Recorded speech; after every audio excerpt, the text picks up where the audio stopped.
Aku tidak ingat kapan terakhir kali aku merasa utuh. Rasanya seperti ada bagian diriku yang perlahan diganti, satu persatu, tanpa izin. Namaku Ardi. 3 minggu lalu, aku mewarisi sebuah properti tua di lereng Gunung Salak yang tertutup kabut abadi. Orang-orang desa menyebutnya Omah Kelabang. Bukan karena banyak serangga itu, tapi karena bentuk rumahnya yang memanjang ke belakang, dengan pilar-pilar kayu ulin hitam yang menyerupai kaki-kaki raksasa. Eyang Utami, nenek buyut yang tak pernah kulihat wajahnya, meninggalkan rumah ini dengan satu syarat dalam wasiat notaris. Jangan pernah memutus benang yang kau temukan. Aku pikir itu kiasan. Filosofi Jawa kuno tentang silaturahmi. Betapa bodohnya aku. Malam pertama di Omah Kelabang. Udaranya berbau apek. Campuran antara tanah basah dan kapur barus yang menyengat. Listrik sering mati nyala, menciptakan bayangan yang seolah berdenyut di dinding kayu. Aku tidur di kamar utama, di atas ranjang besi tua yang berdecit setiap kali aku bernafas. Pukul 2 pagi, aku terbangun bukan karena suara hantu, tapi karena rasa gatal yang luar biasa di langit-langit mulutku. Rasanya seperti ada rambut panjang yang tersangkut di tenggorokan. Aku berlari ke wastafel tua yang berkerak kuning, mencoba memuntahkannya. Aku merogoh tenggorokanku. Jari-jariku menyentuh sesuatu yang kasar dan basah. Aku menariknya. Itu bukan rambut. Itu benang merah. Tebal, kasar, seperti benang kasur yang direndam dalam darah tua. Aku menariknya perlahan. 1 jengkal, 2 jengkal. Rasanya perih. Seolah benang itu tidak sekadar menempel, tapi tumbuh dari dalam lambungku. Saat jengkal kelima keluar, aku merasakan sensasi menyentak yang mengerikan. Setiap tarikan benang itu turut menarik sesuatu di dalam perutku. Seakan ususku terikat padanya. Aku menggunting benang itu dengan tangan gemetar. Ujungnya mengeliat sebentar seperti cacing kepanasan sebelum terdiam. Itu baru permulaan. Hari ketiga, aku mulai mendengar suara itu. Bukan suara tawa kuntilanak atau tangisan bayi, tapi suara mekanik. Kletak, gereng, tak, tak, tak. Suara mesin jahit manual. Ritmis, berat, bergema dari balik dinding kamar mandiku. Padahal, di balik dinding itu adalah jurang hutan bambu. Setiap kali suara tak itu terdengar, aku merasakan denyutan aneh di sekujur tubuhku.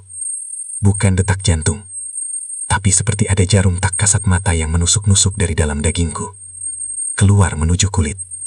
Aku memutuskan membongkar dinding kayu di kamar belakang pada hari kelima. Yakin ada hewan atau tikus yang bersarang. Dengan linggis, aku hancurkan papan ulin yang keras itu. Debu hitam mengepul. Aku terdiam membeku. Di balik dinding itu tidak ada rongga kosong. Ruang antar tembok itu dipadati oleh ribuan boneka kain perca yang digantung terbalik. Tapi mereka bukan boneka biasa. Wajah mereka adalah foto-foto hitam putih orang-orang yang tidak kukenal. Dijahit kasar ke kepala kain. Dan yang membuatku muntah adalah isian boneka. Boneka itu yang menyembul keluar dari jahitan yang robek. Itu bukan kapas. Itu potongan daging kering, gigi manusia, dan rambut asli yang dikepang. Di tengah ruangan sempit itu, ada sebuah mesin jahit merek Butterfly kuno yang berkarat. Di bawah jarumnya ada selembar kulit manusia yang masih segar, sedang dijahit membentuk pola kemeja. Aku lari, aku menyalakan mobil, tapi mesinnya mati total. Kabut di luar begitu tebal hingga aku tak bisa melihat gerbang depan. Aku terperangkap. Malam itu adalah puncak kegilaan. Rasa sakit di tubuhku berubah. Kulit di pergelangan tanganku mulai melepuh, membentuk garis merah melingkar. Awalnya aku pikir alergi, Tapi garis itu semakin tegas. Itu bukan luka gores, itu jahitan. Kulit tanganku, kaki, hingga leherku mulai menampakkan pola jahitan benang merah yang timbul dari dalam. Aku histeris. Aku mengambil pisau dapur, berniat membedah benang yang terlihat menonjol di lengan kiriku. Logika sudah mati. Aku hanya ingin benda asing itu keluar dari tubuhku. "Keluar kau!" teriakku sambil mengiris kulitku sendiri. Darah tidak memancar. Itu hal pertama yang membuat otakku korslet. Ketika pisau itu menyayat kulit, tidak ada cairan merah yang tumpah. Yang ada hanyalah lapisan demi lapisan kain kasa tua yang membusuk, berbau formalin, dan serbuk gergaji yang basah. Aku ternganga melihat lenganku yang terbuka.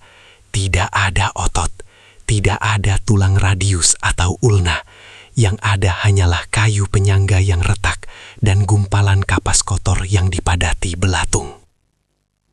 Aku mundur, menabrak cermin lemari. Aku melihat wajahku, mataku. Kenapa mataku tidak berkedip sejak tadi? Aku menyentuh kelopak mataku, keras, dingin. Kletak, gering, tak, tak, tak. Suara mesin jahit itu terdengar lagi. Kali ini bukan dari balik dinding, tapi dari dalam dadaku. Tiba-tiba, memori itu menghantamku.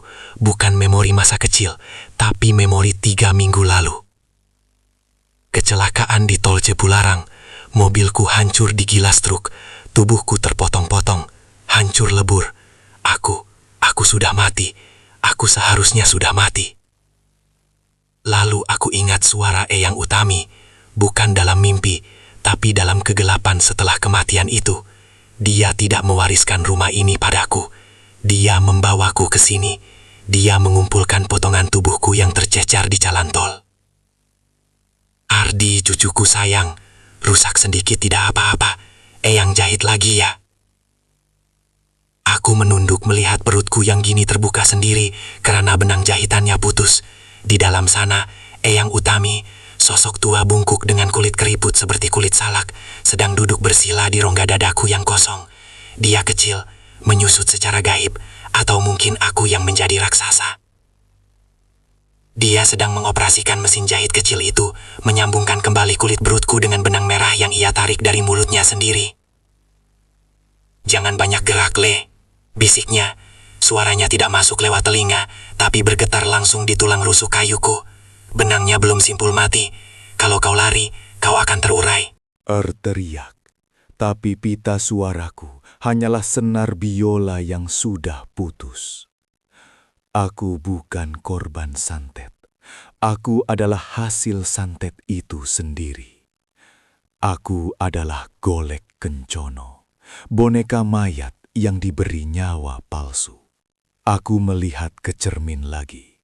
Wajah Ardi yang kulihat selama ini hanyalah topeng kulit yang mulai membusuk.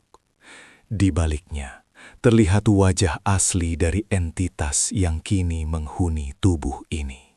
Eyang mendongak dari dalam perutku, tersenyum memamerkan gigi hitamnya. "Sudah sadar? Bagus. Sekarang bantu Eyang cari sisa kakimu yang tertinggal di jalan tol. Kita butuh bahan tambalan." Dia menarik tuas mesin jahit. Jarum raksasa menusuk dari dalam, menembus jantung palsuku.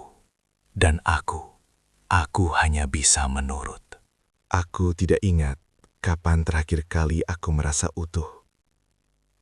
Rasanya seperti ada bagian diriku yang perlahan diganti, satu persatu, tanpa izin. Namaku Ardi. 3 minggu lalu, aku mewarisi sebuah properti tua di lereng Gunung Salak yang tertutup kabut abadi. Orang-orang desa menyebutnya Omah Kelabang. Bukan karena banyak serangga itu, tapi karena bentuk rumahnya yang memanjang ke belakang, dengan pilar-pilar kayu ulin hitam yang menyerupai kaki-kaki raksasa. Eyang Utami, nenek buyut yang tak pernah kulihat wajahnya, meninggalkan rumah ini dengan satu syarat dalam wasiat notaris. Jangan pernah memutus benang yang kau temukan. Aku pikir itu kiasan. Filosofi Jawa kuno tentang silaturahmi. Betapa bodohnya aku. Malam pertama di Omah Klabang. Udaranya berbau apek. Campuran antara tanah basah dan kapur barus yang menyengat. Listrik sering mati nyala, menciptakan bayangan yang seolah berdenyut di dinding kayu.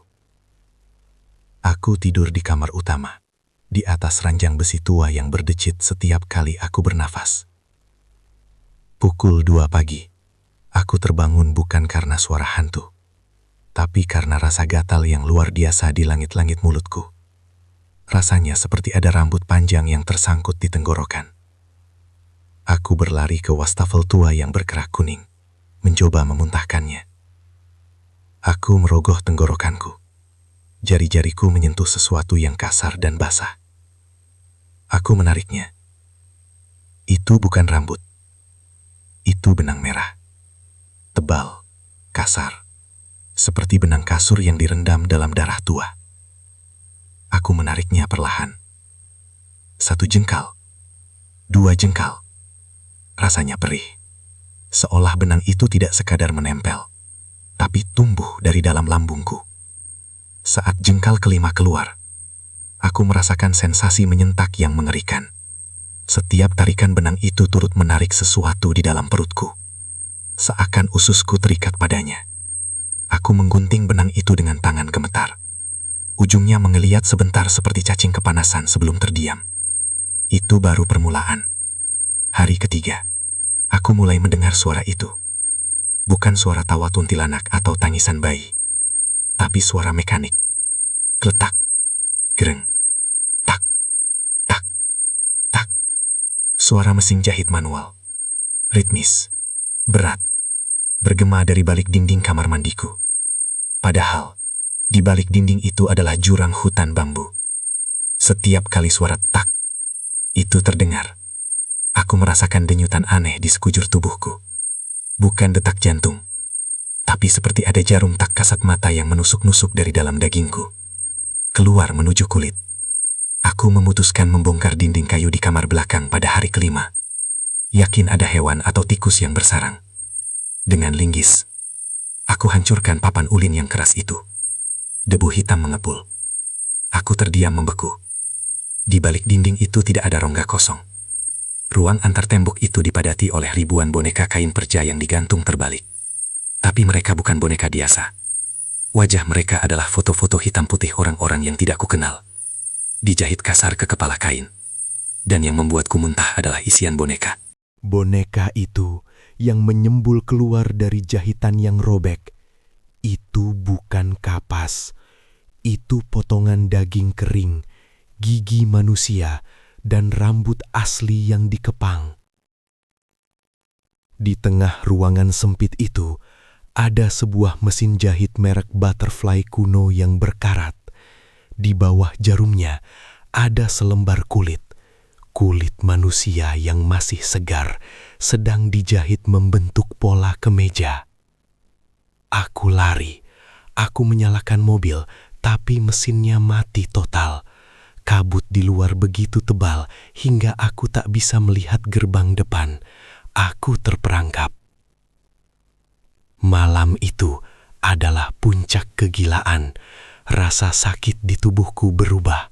Kulit di pergelangan tanganku mulai melepuh, membentuk garis merah melingkar. Awalnya aku pikir alergi, tapi garis itu semakin tegas. Itu bukan luka gores, itu jahitan. Kulit tanganku, kaki, hingga leherku mulai menampakkan pola jahitan benang merah yang timbul dari dalam. Aku histeris. Aku mengambil pisau dapur, berniat membedah benang yang terlihat menonjol di lengan kiriku. Logika sudah mati. Aku hanya ingin benda asing itu keluar dari tubuhku. "Keluar kau!" teriakku sambil mengiris kulitku sendiri. Darah tidak memancar. Itu hal pertama yang membuat otakku korslet. Ketika pisau itu menyayat kulit, tidak ada cairan merah yang tumpah.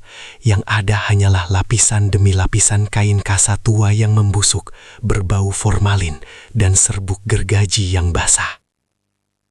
Aku ternganga melihat lenganku yang terbuka. Tidak ada otot, tidak ada tulang radius atau ulna. Yang ada hanyalah kayu penyangga yang retak dan gumpalan kapas kotor yang dipadati belatung. Aku mundur, menabrak cermin lemari. Aku melihat wajahku, mataku. Kenapa mataku tidak berkedip sejak tadi? Aku menyentuh kelopak mataku. Keras, dingin. Kletak, gering, tak, tak, tak. Suara mesin jahit itu terdengar lagi. Kali ini bukan dari balik dinding, tapi dari dalam dadaku. Tiba-tiba, memori itu menghantamku, bukan memori masa kecil, tapi memori 3 minggu lalu. Kecelakaan di tol Cipularang, mobilku hancur digilas truk, tubuhku terpotong-potong, hancur lebur. Aku sudah mati, aku seharusnya sudah mati. Lalu aku ingat suara Eyang Utami, bukan dalam mimpi, tapi dalam kegelapan setelah kematian itu. Dia tidak mewariskan rumah ini padaku. Dia membawaku ke sini. Dia mengumpulkan potongan tubuhku yang tercecar di jalan tol. Ardi, cucuku sayang, rusak sedikit tidak apa-apa. Eyang jahit lagi ya. Aku menunduk melihat perutku yang gini terbuka sendiri karena benang jahitannya putus. Di dalam sana, Eyang Utami, sosok tua bungkuk dengan kulit keriput seperti kulit salak, sedang duduk bersila di rongga dadaku yang kosong. Dia kecil, menyusut secara gaib, atau mungkin aku yang menjadi raksasa.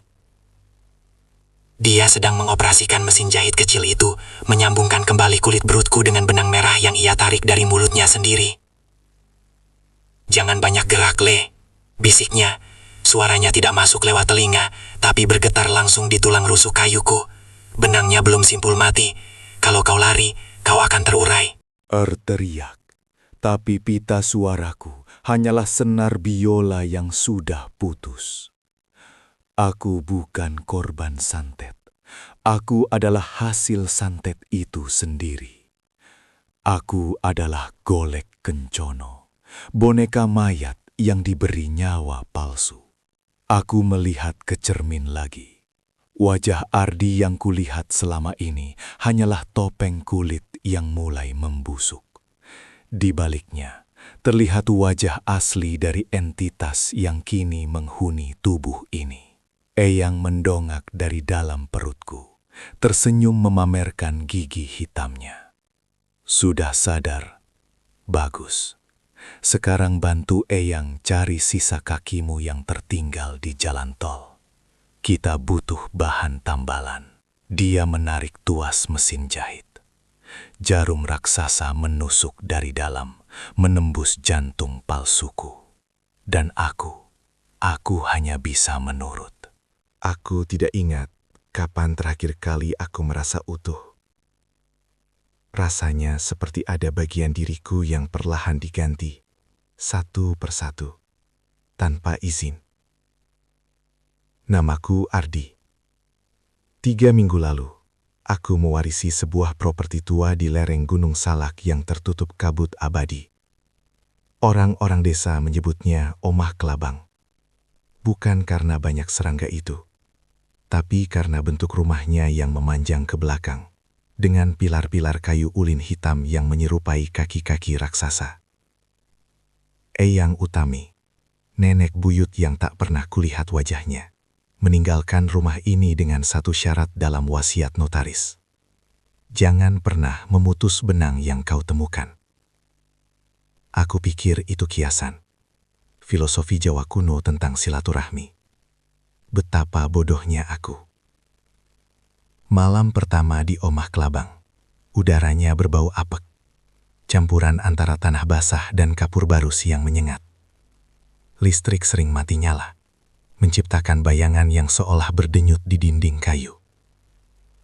Aku tidur di kamar utama, di atas ranjang besi tua yang berdecit setiap kali aku bernafas.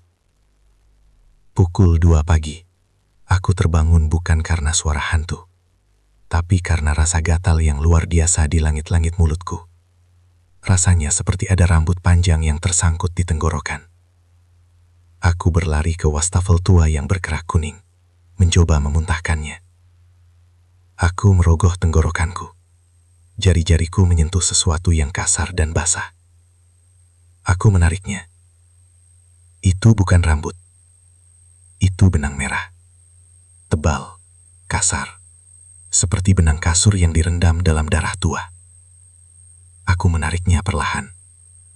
1 jengkal, 2 jengkal. Rasanya perih.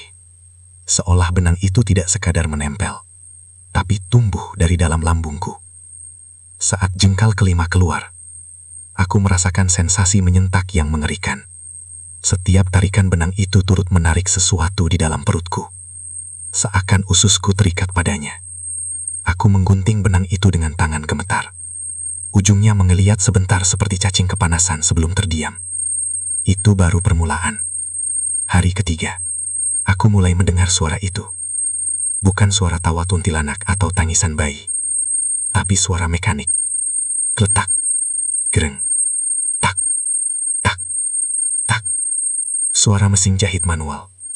Ritmis, berat, bergema dari balik dinding kamar mandiku. Padahal, di balik dinding itu adalah jurang hutan bambu. Setiap kali suara tak itu terdengar, aku merasakan denyutan aneh di sekujur tubuhku. Bukan detak jantung, tapi seperti ada jarum tak kasat mata yang menusuk-nusuk dari dalam dagingku. Keluar menuju kulit.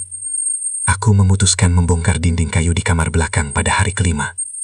Yakin ada hewan atau tikus yang bersarang. Dengan linggis, aku hancurkan papan ulin yang keras itu. Debu hitam mengepul. Aku terdiam membeku. Di balik dinding itu tidak ada rongga kosong. Ruang antar tembok itu dipadati oleh ribuan boneka kain perca yang digantung terbalik. Tapi mereka bukan boneka biasa. Wajah mereka adalah foto-foto hitam putih orang-orang yang tidak kukenal. Dijahit kasar ke kepala kain. Dan yang membuatku muntah adalah isian boneka. Boneka itu yang menyembul keluar dari jahitan yang robek. Itu bukan kapas. Itu potongan daging kering, gigi manusia, dan rambut asli yang dikepang. Di tengah ruangan sempit itu, ada sebuah mesin jahit merek Butterfly kuno yang berkarat. Di bawah jarumnya ada selembar kulit. Kulit manusia yang masih segar sedang dijahit membentuk pola kemeja. Aku lari. Aku menyalakan mobil, tapi mesinnya mati total. Kabut di luar begitu tebal hingga aku tak bisa melihat gerbang depan. Aku terperangkap. Malam itu adalah puncak kegilaan. Rasa sakit di tubuhku berubah. Kulit di pergelangan tanganku mulai melepuh, membentuk garis merah melingkar. Awalnya aku pikir alergi, tapi garis itu semakin tegas. Itu bukan luka gores, itu jahitan. Kulit tanganku, kaki, hingga leherku mulai menampakkan pola jahitan benang merah yang timbul dari dalam. Aku histeris. Aku mengambil pisau dapur, berniat membedah benang yang terlihat menonjol di lengan kiriku. Logika sudah mati. Aku hanya ingin benda asing itu keluar dari tubuhku. "Keluar kau!" teriakku sambil mengiris kulitku sendiri. Darah tidak memancar. Itu hal pertama yang membuat otakku korslet. Ketika pisau itu menyayat kulit, tidak ada cairan merah yang tumpah. Yang ada hanyalah lapisan demi lapisan kain kasa tua yang membusuk, berbau formalin, dan serbuk gergaji yang basah. Aku ternganga melihat lenganku yang terbuka. Tidak ada otot, tidak ada tulang radius atau ulna. Yang ada hanyalah kayu penyangga yang retak dan gumpalan kapas kotor yang dipadati belatung. Aku mundur, menabrak cermin lemari. Aku melihat wajahku, mataku. Kenapa mataku tidak berkedip sejak tadi? Aku menyentuh kelopak mataku. Keras, dingin. Kletak. Gering, tak, tak, tak. Suara mesin jahit itu terdengar lagi. Kali ini bukan dari balik dinding, tapi dari dalam dadaku. Tiba-tiba, memori itu menghantamku. Bukan memori masa kecil, tapi memori 3 minggu lalu. Kecelakaan di tol Cipularang. Mobilku hancur digilas truk. Tubuhku terpotong-potong, hancur lebur. Aku sudah mati. Aku seharusnya sudah mati. Lalu aku ingat suara Eyang Utami, bukan dalam mimpi, tapi dalam kegelapan setelah kematian itu. Dia tidak mewariskan rumah ini padaku. Dia membawaku ke sini. Dia mengumpulkan potongan tubuhku yang tercecar di jalan tol. Ardi, cucuku sayang, rusak sedikit tidak apa-apa. Eyang jahit lagi ya. Aku menunduk melihat perutku yang gini terbuka sendiri karena benang jahitannya putus. Di dalam sana, Eyang Utami, sosok tua bungkuk dengan kulit keriput seperti kulit salak, sedang duduk bersila di rongga dadaku yang kosong. Dia kecil, menyusut secara gaib, atau mungkin aku yang menjadi raksasa. Dia sedang mengoperasikan mesin jahit kecil itu, menyambungkan kembali kulit perutku dengan benang merah yang ia tarik dari mulutnya sendiri. "Jangan banyak gerak, Le," bisiknya. Suaranya tidak masuk lewat telinga, tapi bergetar langsung di tulang rusuk kayuku. Benangnya belum simpul mati. Kalau kau lari, kau akan terurai. Teriak, tapi pita suaraku hanyalah senar biola yang sudah putus. Aku bukan korban santet. Aku adalah hasil santet itu sendiri. Aku adalah Golek Kencono, boneka mayat yang diberi nyawa palsu. Aku melihat ke cermin lagi. Wajah Ardi yang kulihat selama ini hanyalah topeng kulit yang mulai membusuk. Di baliknya, terlihat wajah asli dari entitas yang kini menghuni tubuh ini. Eyang mendongak dari dalam perutku, tersenyum memamerkan gigi hitamnya. "Sudah sadar? Bagus. Sekarang bantu Eyang cari sisa kakimu yang tertinggal di jalan tol. Kita butuh bahan tambalan." Dia menarik tuas mesin jahit. Jarum raksasa menusuk dari dalam, menembus jantung palsuku. Dan aku hanya bisa menurut. Aku tidak ingat kapan terakhir kali aku merasa utuh. Rasanya seperti ada bagian diriku yang perlahan diganti, satu persatu, tanpa izin. Namaku Ardi. 3 minggu lalu, aku mewarisi sebuah properti tua di lereng Gunung Salak yang tertutup kabut abadi. Orang-orang desa menyebutnya Omah Kelabang. Bukan karena banyak serangga itu, tapi karena bentuk rumahnya yang memanjang ke belakang, dengan pilar-pilar kayu ulin hitam yang menyerupai kaki-kaki raksasa. Eyang Utami, nenek buyut yang tak pernah kulihat wajahnya, meninggalkan rumah ini dengan satu syarat dalam wasiat notaris. Jangan pernah memutus benang yang kau temukan. Aku pikir itu kiasan. Filosofi Jawa kuno tentang silaturahmi. Betapa bodohnya aku. Malam pertama di Omah Kelabang. Udaranya berbau apek. Campuran antara tanah basah dan kapur barus yang menyengat. Listrik sering mati nyala, menciptakan bayangan yang seolah berdenyut di dinding kayu. Aku tidur di kamar utama, di atas ranjang besi tua yang berdecit setiap kali aku bernafas. Pukul 2 pagi, aku terbangun bukan karena suara hantu, tapi karena rasa gatal yang luar biasa di langit-langit mulutku. Rasanya seperti ada rambut panjang yang tersangkut di tenggorokan. Aku berlari ke wastafel tua yang berkerak kuning, mencoba memuntahkannya. Aku merogoh tenggorokanku. Jari-jariku menyentuh sesuatu yang kasar dan basah. Aku menariknya. Itu bukan rambut.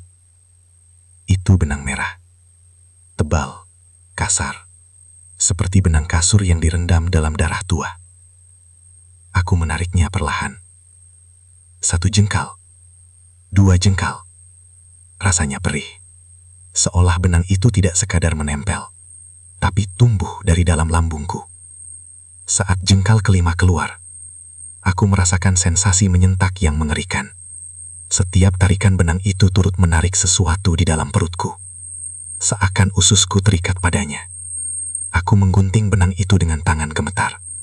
Ujungnya mengeliat sebentar seperti cacing kepanasan sebelum terdiam. Itu baru permulaan.